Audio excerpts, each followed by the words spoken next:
Private কারটা এদিক দিয়ে আসছিল, গাড়ি লরিতে এদিক থেকে যাওয়ার সময় প্রাইভেট কারটা সামনে পড়াতেই সে ব্রেক করছিল যে এটা তো হাওয়াই গাড়ি, এটা তো উল্টে গিয়েছিল, ওইটার উপরে পড়ে গেছে ওইটাই। আর লরির ড্রাইভারকে তো আর পাওয়া যায় না। সিএনজিটা কোথায় ছিল?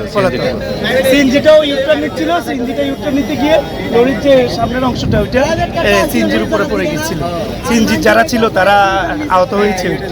ট্রাকটা বাঁচানোর লাগে ব্রেক দিয়েছিল, হাই ব্রেক দেওয়ার পরে ট্রাকটার উপর বডিটা পড়ে গেছিলো, সিএনজির উপরে মাত্রা পড়ছিল, সিএনজির উপরে গেছিলো।